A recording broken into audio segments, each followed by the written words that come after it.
Ya, salam sejahtera pelajar. Kita bertemu kembali dalam pelajaran keempat, lesson 4 untuk graf fungsi, iaitu kali ini untuk lakaran graf bagi fungsi kubik. Ini senang saja pelajar, bukan macam apa dia, fungsi kuadratik. So, hanya ada dua bentuk saja. Yang pertama adalah bentuk y sama dengan ax kuasa 3. Itu sahaja. So, bila ax kuasa 3 berkali bagi kuasa 3 kubik ini, kubik function ini adalah positif. Kalau positif, dia arah ini melalui pusat koordinat origin atau asalan. Kalau negatif pula lebih kecil dari kosong, arah ini melalui origin. Itu saja pelajar. Boleh faham? Okey, tiada pintasan di sana. So, ini bentuk yang pertama. Very simple. Sekarang, kalau pelajar tengok di sana, contoh. Lakarkan graf bagi fungsi berikut. Sketch the graph for the following function. Apa-apa saja diberikan kepada kita pelajar. Y sama dengan X kuasa 3 ke 6X kuasa 3 ke dalam pecahan 1/2 ke dalam perpuluhan 0.5. Doesn't matter. Apa yang pelajar perlu perhatikan, iaitu pekali bagi kuasa 3 adalah positif. Itu dia. Kalau pekali positif, lakaran graf dia adalah begini pelajar. Melalui asalan arah ini. Boleh faham pelajar? Simple saja kan? Okey, satu lagi. Tengok. Iaitu, kalau pekali bagi kuasa 3 adalah negatif. Pun simple saja. Sebarang satu dia beri negatif, lakarkan betul-betul melalui pusat koordinat. Ini dia bentuk grafnya pelajar. Any problem? Tak ada kan? Kita pergi kepada satu lagi bentuk. Ya pelajar, itu soalan yang kedua di sini. Iaitu bentuk dia adalah y sama dengan ax kuasa 3 tambah dengan c. Apa itu c? Ya, pintasan paksi y. Hanya tengok bentuk, iaitu kita sudah buat bentuk soalan yang pertama. Kalau a adalah pekali lebih besar dari kosong, positif, arah ini pelajar. Pintasan ini, masing-masing pintasan. Kalau lebih kecil dari kosong, pekalinya arah ini. Okey pelajar. Okey, kita tengok beberapa contoh di sana. Yang pertama, lakarkan graf bagi fungsi kubik berikut. Sketch the graph for the following kubik. Kalau pelajar tengok, pekali bagi kuasa 3 adalah positif 2. Positif saja arah ini pelajar. Kemudian, pintasan paksi y dia adalah bersamaan dengan 5. Very simple. So, apa kita buat? Terus lakar. Ini dia bentuknya. Dan pintasan paksi y dia adalah positif 5. Boleh pelajar? Boleh? Okey, good. Sekarang, kalau pelajar perhatikan di sana, ada pintasan paksi x. Pintasan paksi x ini, kalau pelajar boleh cari dalam angka tepat, baru carikan. Kalau tidak, tak perlu. Macam ini. Kalau bawa ke kiri, negatif 2x kuasa 3. Kemudian 2 bawa ke kanan bahagi 5/2. Punca kuasa 3 bagi 5/2 kita tak dapat dengan tepat. So, tak perlu tunjukkan pintasan di sana. Okey pelajar? Okey, satu lagi. Bila kita tengok yang berikutnya di sini. Y sama dengan negatif. Pekali dia adalah negatif. Arah ini. Betul pelajar? Ya. Dan pintasan paksi y adalah positif 2. So, graf dia adalah bentuk ini dia. Ini dia pintasan paksi y positif 2. Any problem pelajar? Kemudian ada pintasan paksi x. Boleh tak kita cari dengan tepat? Lagi sekali pelajar. Bawa ke kiri 5x kuasa 3. Nanti 5 bawa ke kanan bahagi 2/5. Punca kuasa 3 bagi 2/5 tak dapat dengan tepat. So, tak perlu ditunjukkan. Boleh faham pelajar? Okey, sekarang kita tengok soalan berikutnya di sana. Y sama dengan negatif x kuasa 3 tambah 27. So, kita sudah tahu negatif. Negatif memang arah ini. Betul pelajar? Dan pintasan paksi y dia adalah 27. Pelajar sudah tahu 27. Sekarang kita lakarkan pelajar. Ini dia. So, pintasan paksi y adalah positif 27. Okey pelajar. Kalau pelajar perhatikan, ada pintasan paksi x. Boleh tak kita cari dengan tepat?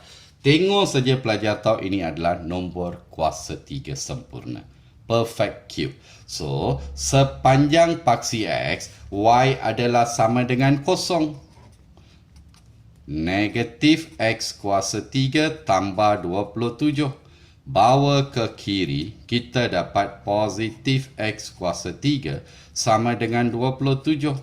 X kuasa 3, okey, bawa ke kanan, punca kuasa 3 bagi 27, iaitu sama dengan berapa pelajar? 3. Ya, itu dia.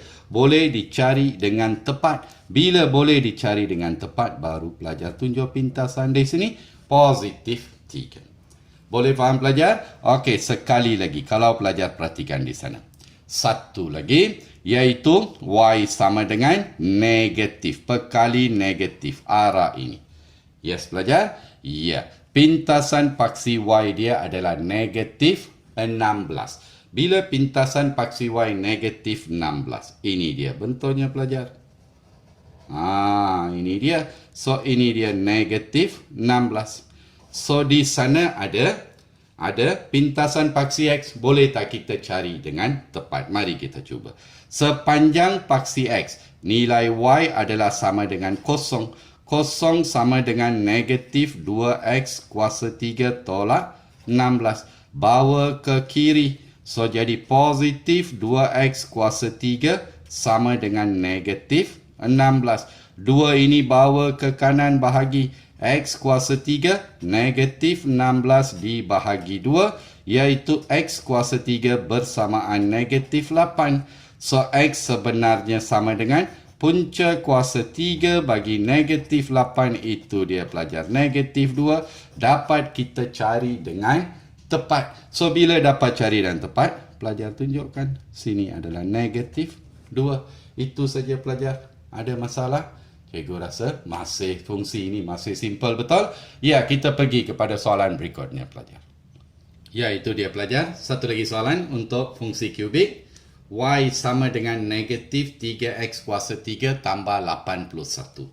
So, bila negatif, pelajar sudah tahu berada dalam bentuk ini. Betul, pelajar?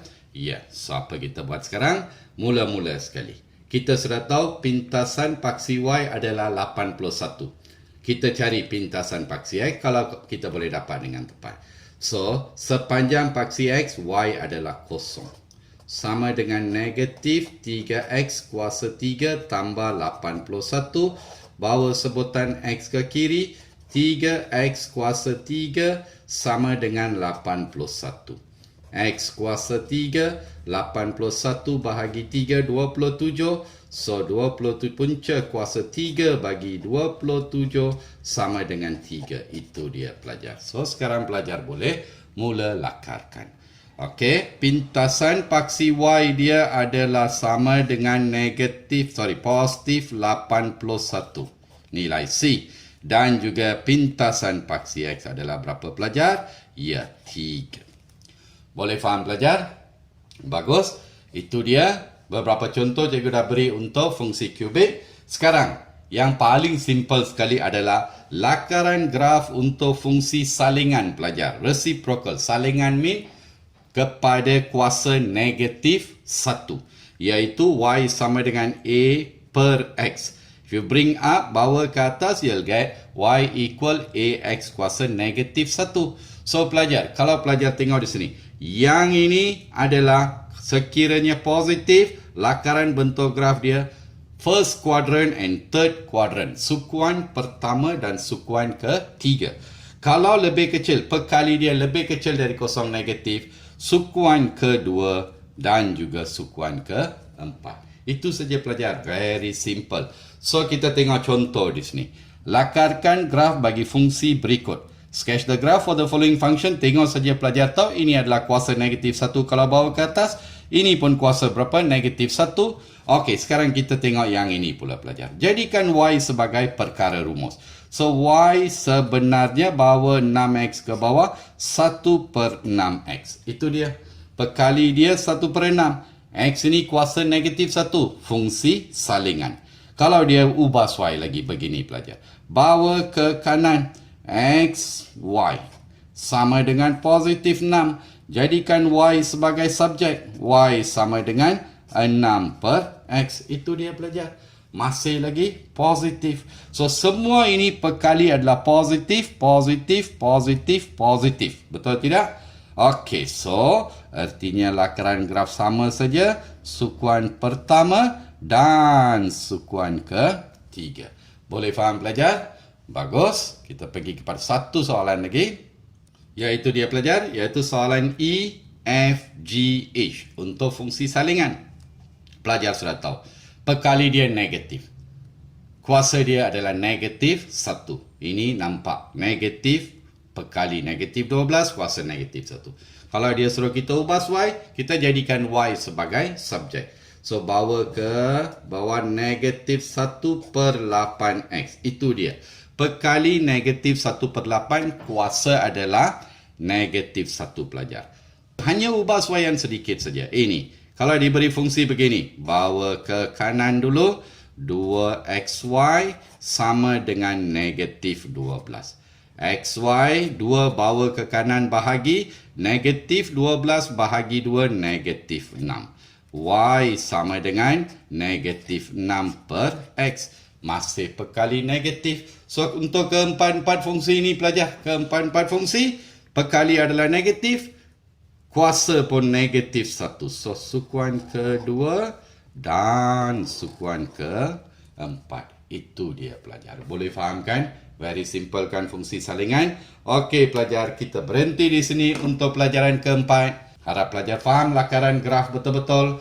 Dalam pelajaran kelima nanti kita akan bincangkan tentang rantau mewakili ketasaman dalam dua pemboleh ubah. Region representing inequalities in two variables.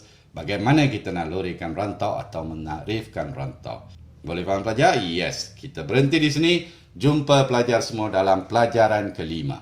Bye pelajar.